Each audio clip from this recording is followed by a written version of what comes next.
क्या करना है? तो मेक होस्ट करना होगा ना, मेक होस्ट करना होगा ना।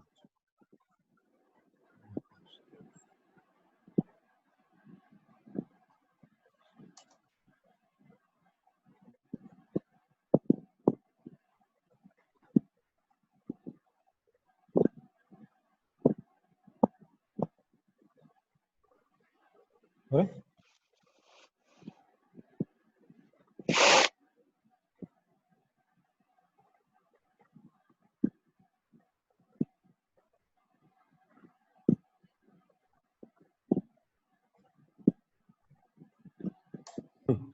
ओके, सो ये आप लोगों ने सबने कॉपी कर लिया कि बीच में छूट गया?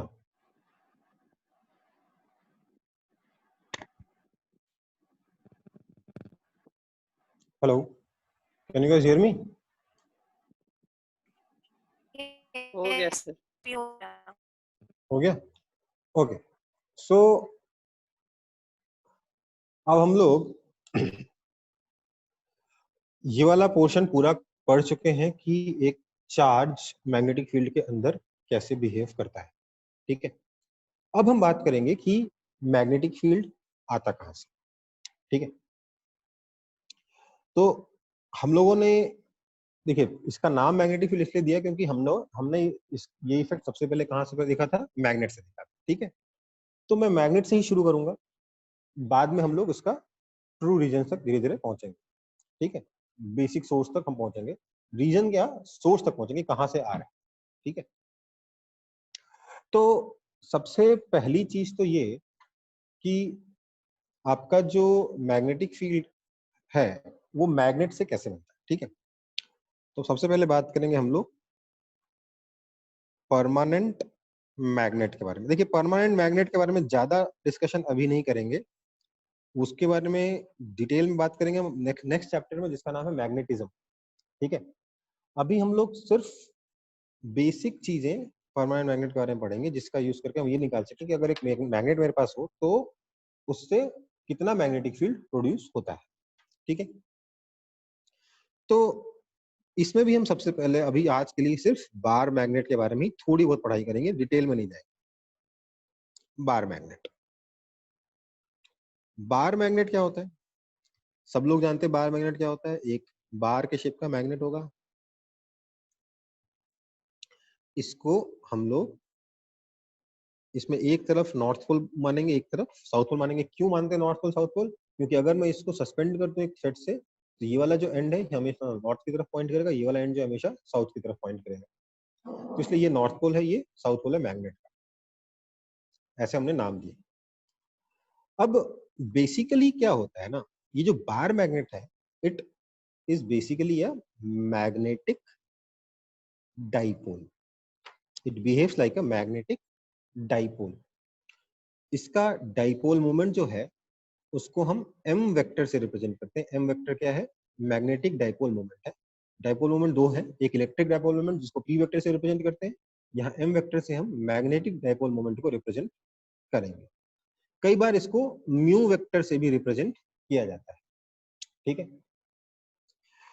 अब जैसे हम लोग मैग्नेट के बारे में पहले कुछ जानते नहीं थे, पहले हम लोग कुछ भी नहीं जानते थे मैग्नेट के बारे में, तो हमने इसका बिहेवियर देखा, बिहेवियर समझा, दो मैग्नेट के बीच फोर्स देखा, तो हमें लगा यार ये तो बिल्कुल ही इलेक्ट्रिक डायपोल की तरह है। और हम लोगों ने इसकी स्टडी पहले इसको इलेक्ट्रिक डायपोल की तरह मानते हुए की। हमने बोला जैसे एक इलेक्ट्रिक चार्ज होता है वैसे ही शायद मैग्नेटिक चार्ज भी होता होगा। और हम लोगों ने एक मैग्नेट में दो मैग्नेटिक चार्ज असाइन किए, एक नॉर्थ पोल को असाइन किया +m, साउथ पोल को असाइन किया -m, ठीक है। मैग्नेटिक चार्ज नहीं बोला हम लोगों ने, यहाँ m को हमने नाम दिया मैग्नेटिक पोल स्ट्रेंथ। या हम हमारे मैग्नेट का लेंथ अगर l है, मतलब नॉर्थ पोल और साउथ पोल के बीच में डिस्टेंस अगर l है, तो हमारा जो m वेक्टर होता है that is simply m into l vector directed from negative charge to positive charge, मतलब कि south pole to north pole, ठीक है। ये m वेक्टर हमारा बना। हमने बोला कि अगर लेट से मेरे पास किसी तरीके से, ऐसा होता नहीं मुझे मालूम है, मैं सिर्फ ये सिर्फ हाइपोथेटिकल कॉन्सेप्ट है, किसी तरीके से हमारे पास लेट से सिर्फ एक, यहाँ बना रहा हूँ, लेट से हमारे पास सिर्फ एक प्लस एम चार्ज आ जाए, प्लस एम मैग्नेटिक चार्ज आ जाए, मतलब सिर्फ एक पॉजिटिव मैग्नेटिक पोल आ जाए, सिर्फ नॉर्थ पोल आ जाए, तो इससे आर डिस्टेंस पर जो मैग्नेटिक फील्ड होगा वो प्लस एम से अवे होगा, और इसकी वैल्यू होगी B vector is equal to, ध्यान दीजिएगा थोड़ा सा, वहां पे क्या था, के क्यू बाय आर स्क्वायर था, यहाँ के एम बाय आर स्क्वायर होगा, लेकिन वहां पर के क्या था, वहां पर के था आपका 1/4 पाई एप्सिलॉन नॉट, यहाँ पर के को हम रिप्रेजेंट करते हैं म्यू नॉट बाय 4 पाई से। अब ध्यान दीजिएगा, ये म्यू नॉट और ये म्यू अलग अलग है, ये मैग्नेटिक पोल स्ट्रेंथ के लिए है, ये म्यू नॉट जो है इसको हम कहते हैं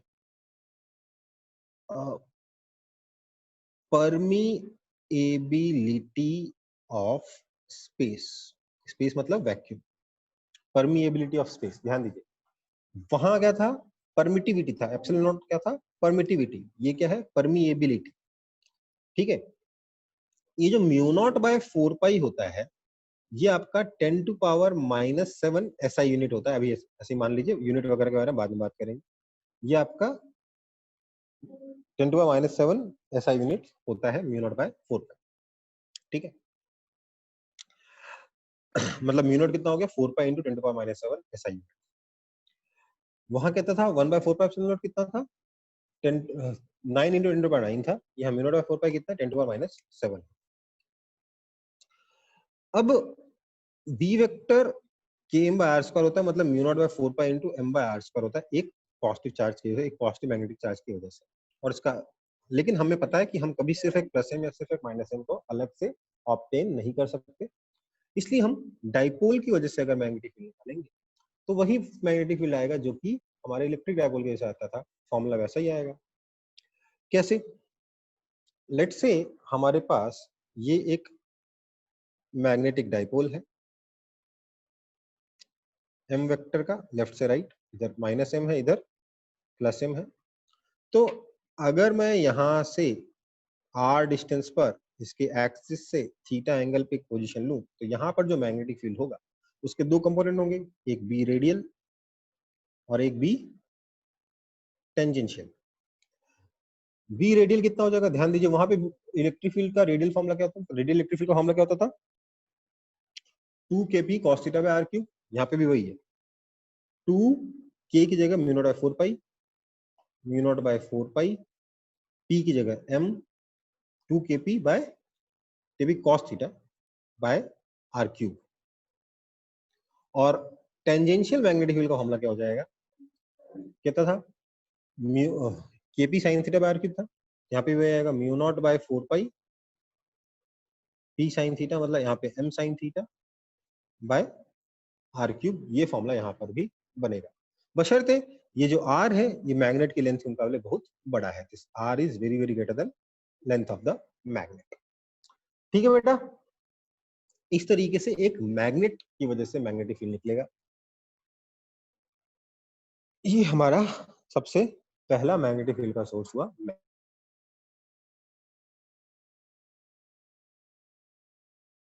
जल्दी से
कॉपी हुआ?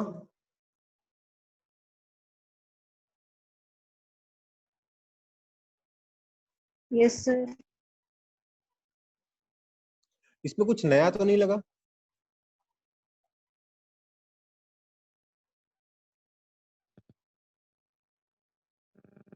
सारा का सारा एकदम इलेक्ट्रोस्टैटिक जैसा ही ना, सारे फॉर्मूले वही हैं, सब कुछ वही है। हाइपोथेटिकल कॉन्सेप्ट है तो एक्सप्लेनेशन डेरिवेशन तो होगा नहीं, बस कॉन्सेप्ट सारे के सारे सेम टू सेम। ठीक है, फॉर्मूले सारे के सारे सेम टू सेम। प्रैक्टिकली क्या जो मैंने इस पेज पे लिखा उसमें से कुछ भी ट्रू है?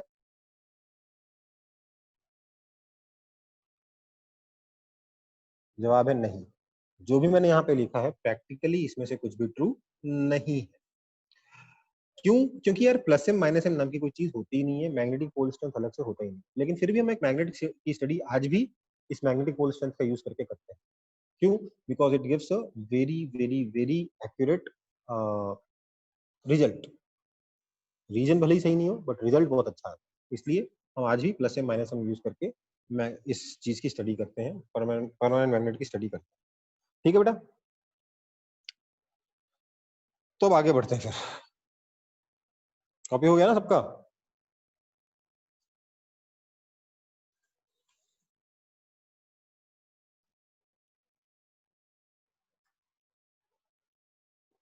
अब देखो, अब देखते हैं फिर एक बार मैग्नेट को यूनिफॉर्म मैग्नेटिक फील्ड में डाल दें तो क्या होगा। अगर हम एक बार मैग्नेट को यूनिफॉर्म मैग्नेटिक फील्ड में डाल दें तो क्या होगा। मैं कुछ बता नहीं रहा हूँ, कुछ डिराइव नहीं कर रहा हूँ, डायरेक्ट सारे रिजल्ट लिख रहा हूँ क्योंकि आपको सब कुछ पहले से पता है। सबसे पहले जो फोर्स एक्सपीरियंस करेगा that force will be equal to 0, क्योंकि इलेक्ट्रिक डायपोल पे भी यूनिफॉर्म इलेक्ट्रिक फील्ड में कितना फोर्स लगता था, 0 लगता था। तो मैग्नेटिक डायपोल पे यूनिफॉर्म मैग्नेटिक फील्ड में कितना फोर्स लगेगा, 0 लगेगा। ठीक है। दूसरा, इस पर जो टॉर्क लगेगा वो कितना होगा, M vector cross B vector के बराबर होगा, क्योंकि वहां पे क्या था, P vector cross E vector था। तीसरा, इसकी जो पोटेंशियल एनर्जी हो जाएगी उसको हम minus M vector dot B vector से रिप्रेजेंट कर सकते हैं। बेसिकली अगर आप electric dipole in uniform electric field revise कर लोगे तो ये वाला सारा काम हो जाएगा। ठीक है, कोई दिक्कत है इसमें? तो इसका यूज करके हम लोग एक मैग्नेटोमीटर बना सकते हैं, ऑसिलेशन ऑसिलेशन मैग्नेटोमीटर बना सकते हैं। तो एक और ऑसिलेशन मैग्नेटोमीटर पढ़ लेते हैं, फिर ये वाला पोर्शन भी खत्म हो जाएगा। ऑसिलेशन मैग्नेटोमीटर,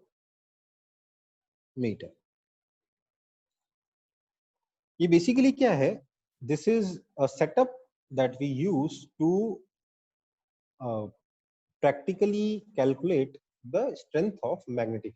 प्रैक्टिकली हम लोग अगर कहीं पे मैग्नेटिक फील्ड स्ट्रेंथ को डिटरमाइन करना चाहते हैं तो कैसे डिटरमाइन करेंगे, यूजिंग अ मैग्नेटोमीटर। उसमें से जो सबसे बेसिक मैग्नेटोमीटर है उसका नाम है ऑसिलेशन मैग्नेटोमीटर, यही आपके सिलेबस में है।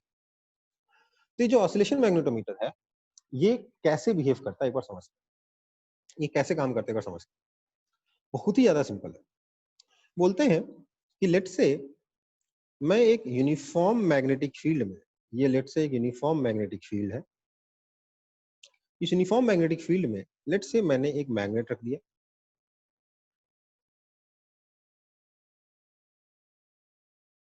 जिसका magnetic dipole moment m vector है मैग्नेटिक फील्ड की तरफ। फिर मैंने क्या किया, इस मैग्नेट को थोड़ा सा रोटेट किया। मैं पूरा मैग्नेट दोबारा नहीं ड्रॉ कर रहा हूँ, मैं सिर्फ थीटा एंगल से इसको रोटेट किया। तो थीटा एंगल किधर है बताइए, तो थीटा एंगल का डायरेक्शन है outside the plane of this paper. आप लोग राइट हैंड थंब रूल लगा के देख सकते हैं कि नहीं देख सकते कि थीटा एंगल जो है वो प्लेन ऑफ पेपर के बाहर की तरफ दिख रहा है आप लोगों को कि नहीं दिख रहा है? हाँ सर। दिख रहा है, ओके। और आप मुझे बताइए ये जो टॉर्क वेक्टर है M vector cross B vector, इसका डायरेक्शन किधर है, एम वेक्टर इधर हो गया और बी वेक्टर इधर हो गया, इसका डायरेक्शन किधर है?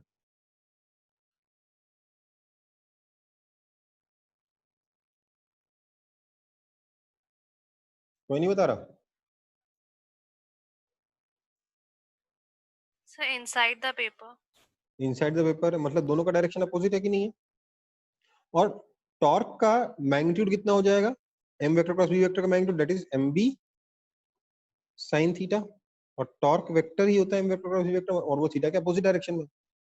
तो टॉर्क का मेरे को मैग्नीट्यूड पता है और ये पता है कि थीटा के अपोजिट डायरेक्शन में, तो क्या मैं लिख सकता हूं therefore tau is equal to minus mb sin theta, हाँ या ना? लिख सकता हूं कि नहीं लिख सकता? सर एक बार फिर से रिपीट कर दीजिए। टॉर्क का डायरेक्शन थीटा के अपोजिट है और टॉर्क का मैग्नीट्यूड इतना है, तो क्या मैं टॉर्क को माइनस mb sin थीटा लिख सकता हूं? माइनस इज जस्ट रिप्रेजेंटिंग कि ये जो टॉर्क का डायरेक्शन है थीटा के अपोजिट। कोई दिक्कत है इसमें?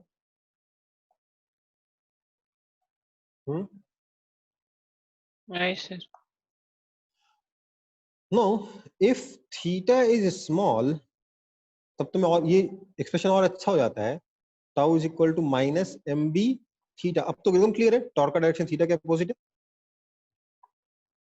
है ना?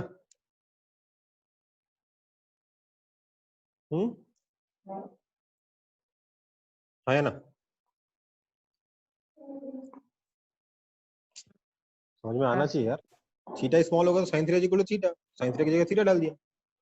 अब समझो बात को, अगर मैं इस मैग्नेट को ऐसे सस्पेंड करके रखा हूं किसी से, ऐसे बांध के रखा हूं और थीटा एंगल से मैंने जब इसे रोटेट किया तो टॉर्क क्या लग रहा है इसको? रीस्टोरिंग टॉर्क लग रहा है, माइनस एमबी।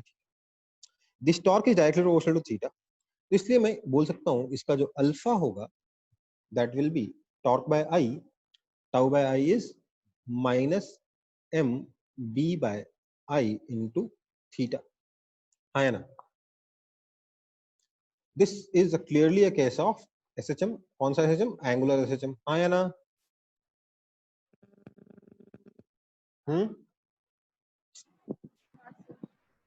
है ना? हाँ सर।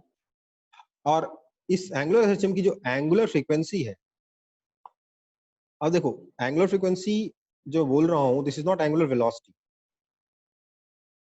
एंगुलर फ्रीक्वेंसी को इसीलिए मैं कैपिटल ओमेगा से रिप्रेजेंट करता हूं, ठीक है? एंगुलर फ्रीक्वेंसी ओमेगा कितना हो जाएगा? क्या मैं इसको बोल सकता हूं इसका root under root of M B by I? बोल सकता हूँ कि नहीं बोल सकता हूँ? Alpha is equal to minus angular frequency square into theta, क्या होता है? Acceleration is equal to minus omega square X होता है ना सिस्टम। इससे इसको कंपेयर करोगे तो यहाँ पे क्या हो जाएगा? ये ओमेगा स्क्वायर और बस ये ओमेगा डी थीटा डी नहीं है बल्कि एंगुलर फ्रीक्वेंसी एसएचएम का एंगुलर फ्रीक्वेंसी। तो angular frequency of SHM is this, इसलिए मैं कह सकता हूँ देयरफॉर जो टाइम पीरियड आएगा that is 2 pi by omega, 2 pi by capital omega इस केस में, this implies time period is equal to 2 pi root under I by M B. Clear है कि नहीं है? क्लियर? Yes sir. तो basically हम क्या कर सकते हैं मैग्नेटोमीटर, हम मैग्नेटिक फील्ड को कैसे मेजर कर सकते हैं? एक मैग्नेट जिसका एम वेक्टर पता है, जिसका मोमेंट ऑफ मास पता है, लेंथ पता है, तो मोमेंट ऑफ इनर्शिया आराम से निकाल सकते हो जिस पॉइंट ऑफ सस्पेंशन के अबाउट। उसको अगर थीटा एंगल से रोटेट करें, वो ऑसिलेट करेगा अपना एक पर्टिकुलर फ्रीक्वेंसी से, पर्टिकुलर टाइम पीरियड से। उस टाइम पीरियड को अगर हम इससे इक्वेट कर देंगे तो हमें बी मिल जाएगा, हाँ या ना? जैसे आप लोगों ने सिंपल पेंडुलम का एक्सपेरिमेंट किया था क्लास 11th में स्कूल में, बिल्कुल वैसा ही एक्सपेरिमेंट है, बस पेंडुलम के ऑसिलेशन की जगह आप इस मैग्नेट का ऑसिलेशन देख रहे हैं और कुछ नहीं है। ठीक है बेटा?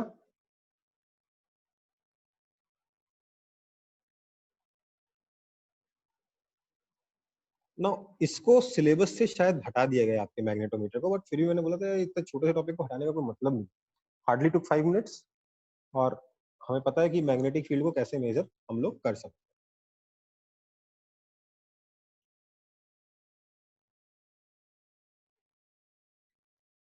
और बात ये है कि मैग्नेटोमीटर सिलेबस से हटा दिया, क्या करेगा ना एग्जाम में, जेई मेन और जेई एडवांस, इस मैग्नेटोमीटर का कंस्ट्रक्शन दे देगा कि भैया एक मैग्नेट को सस्पेंड कर दिया, बताओ उसका टाइम पीरियड कितना। तो अगर ये पढ़ लिया है तो क्या खराबी? कोई खराबी नहीं है, एक क्वेश्चन है सर एक तरीके से। This is not theory but a question, question की तरह तो है ही। आपके सिलेबस में है ये एक तरीके से एज अ क्वेश्चन, क्योंकि आपको टॉर्क पता है तो आप ये निकाल सकते हैं। ठीक है बेटा,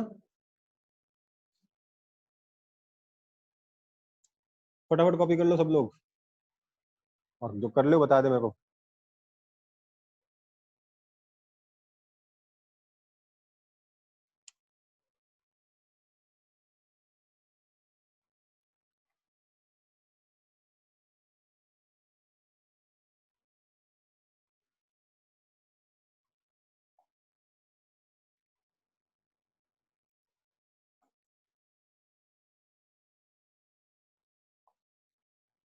सर पेपर थोड़ा सा ऊपर कर दीजिए ना। ठीक, सर थोड़ा और। और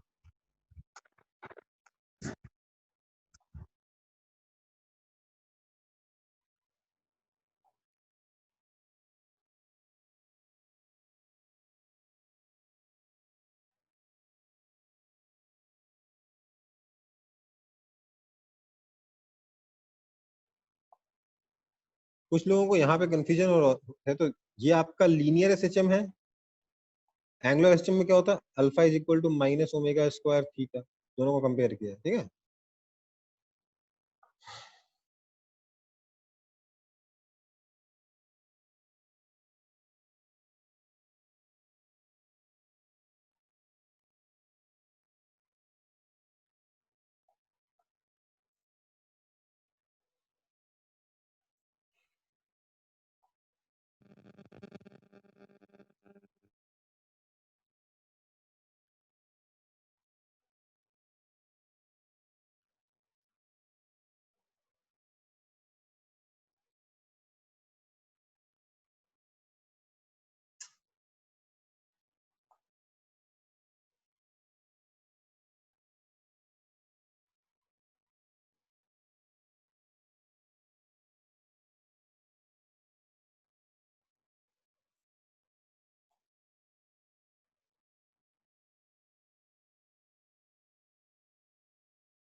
सर हो गया।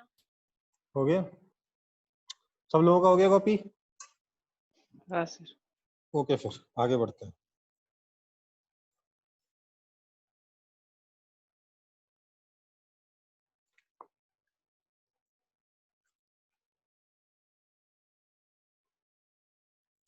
तो हम लोगों ने एक बार मैग्नेट कैसे बिहेव करता है ये भी देख लिया।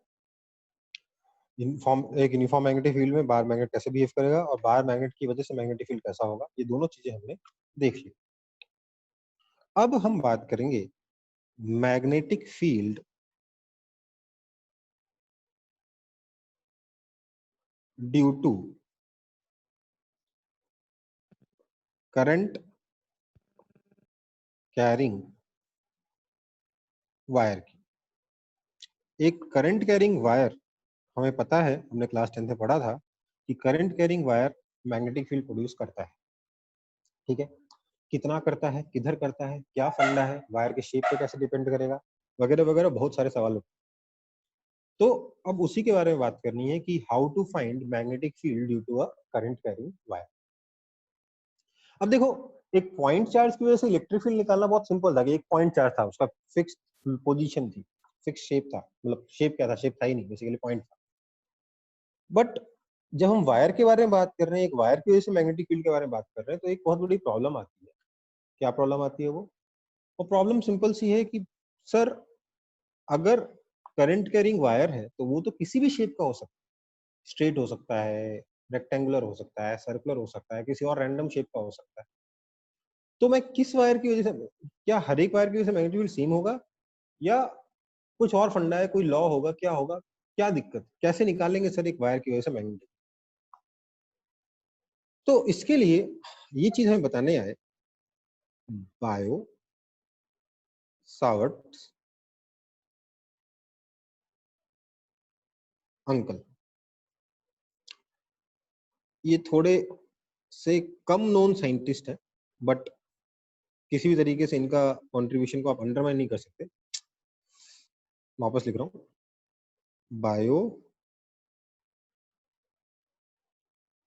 Biot Savart's law.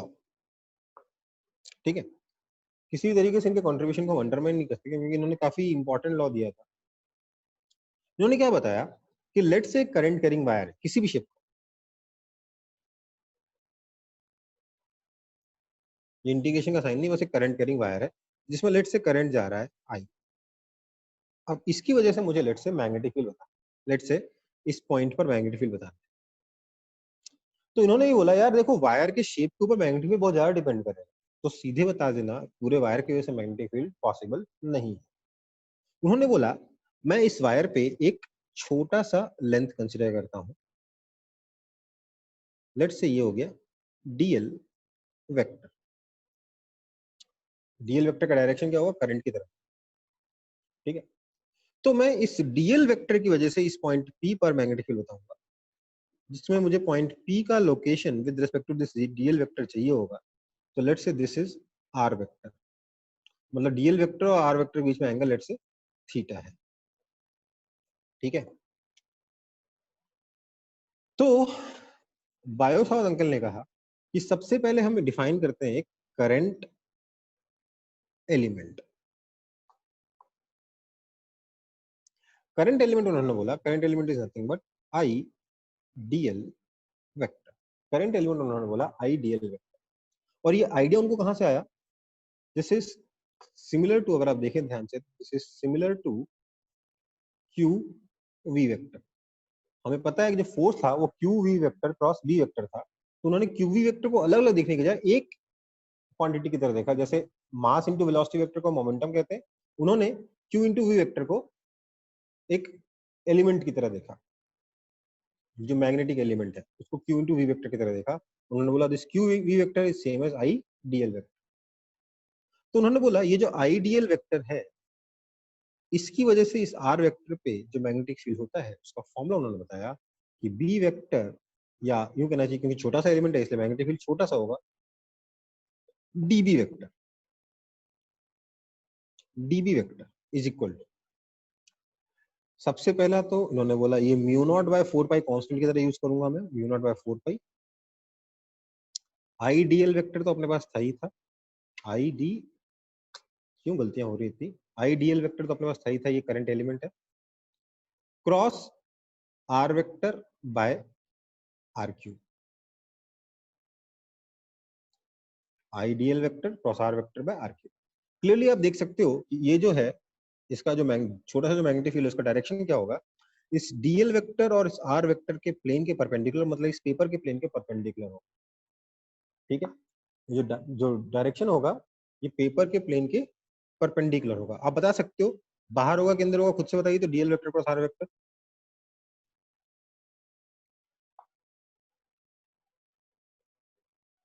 ये I DL vector cross R vector. ठीक है, थोड़ा सा ओवर राइटिंग हो गया। आई डीएल वेक्टर ये current element cross R vector है। आप लोग बताएंगे इसका डायरेक्शन किधर है, बाहर है कि अंदर है? अंदर। अंदर आ रहा है ना? हाँ। ये डीबी वेक्टर है। तो उन्होंने ये लॉ दिया कि भैया एक छोटे से एलिमेंट की वजह से बता सकता हूँ, पूरा निकालना हो तो सारे आई डीएल डीएल आई सारे डीएल वेक्टर की वजह से मैग्नेटिक फील्ड निकाल के सबको जोड़ दो। ठीक है बेटा, तो ये हुआ डीबी वेक्टर का फॉर्मूला। तो ऑल्सो यहीं से मैं बोल रहा हूँ due to a moving charge,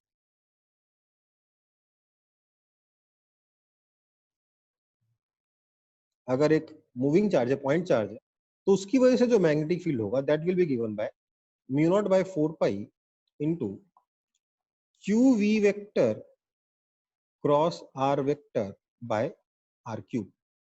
थोड़ा सा, जितने भी लॉज आपने पढ़े उसमें सबसे कॉम्प्लेक्स लॉ अभी तक का है आपके लिए, क्योंकि क्रॉस प्रोडक्ट लॉ के अंदर आ गया, कुछ ज्यादा ही अजीब लग रहा है आप लोगों को, बट ठीक है, मतलब इतना परेशान होने वाली बात नहीं, इतना कोई खास चैलेंज नहीं है, ठीक है। दूसरी चीज, आप इसका मैग्नीट्यूड लिख सकते हो, ये जो डीबी आएगा यहां से लिख रहा हूं, डीबी का जो मैग्नीट्यूड आएगा that will be mu naught by 4 pi I DL R sine theta upon R cube, I DL sine theta by R square. ये आपके पास डीबी का मैग्नीट्यूड का फॉर्मूला होगा। और डायरेक्शन तो हम लोग ऑब्वियसली कैसे निकाल सकते हैं, direction by right hand thumb rule, ठीक है। कोई दिक्कत है इसमें? अब देखो, इस पे एक बेसिक क्वेश्चन डायरेक्ट बनता है जो आप लोगों को आना चाहिए, मैं इसमें सॉल्व नहीं करा रहा हूँ, आपके बोर्ड वगैरह के लिए और स्कूल की जो बुक्स होती है उनमें एक क्वेश्चन रहता है, आपके एसरोड़ा में ऐसे क्वेश्चन है कुछ, जिसमें आपको बोला जाएगा एक वायर है 1 सेंटीमीटर का, उसमें इतना करंट जा रहा है, बताओ उससे 10 मीटर दूर कितना मैग्नेटिक फील्ड होगा। तो उसमें आप डीएल उसकी लेंथ को छोटा मानते हुए ये फॉर्मूला डायरेक्ट अप्लाई कर सकते हैं, ठीक है। अगर लेंथ जो है वो आर के मुकाबले बहुत ज्यादा छोटा है, तो आप directly B vector is equal to mu naught by 4 pi I L vector cross R vector upon R cube लगा सकते हैं, ठीक है बेटा। तो इसको सब लोग कॉपी कर लेंगे, फिर मेरे ख्याल से हम लोग क्लास खत्म करेंगे, क्योंकि इसके आगे वाली टॉपिक्स जो है थोड़ा टाइम कंज्यूमिंग है, तो इसको सब लोग कॉपी कर लीजिए जल्दी जल्दी। और इसके बाद नेक्स्ट क्लास में हम लोग इसके आगे के टॉपिक्स कवर करेंगे, ठीक है।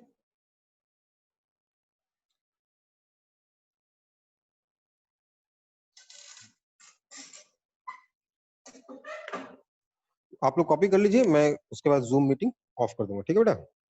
चलिए, और हाँ, थोड़ी सी बात है, आपका जो टेस्ट वगैरह है उसके लिए ठीक से पढ़ाई करके दीजिएगा। जो फिजिक्स का टेस्ट होगा अभी इलेक्ट्रोस्टैटिक्स का होगा, ठीक है।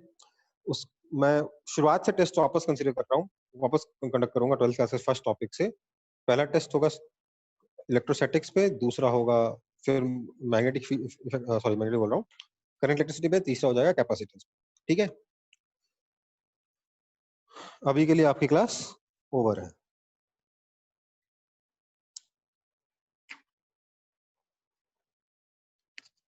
Thank you sir.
मुझे लगा खत्म हो जाएगा।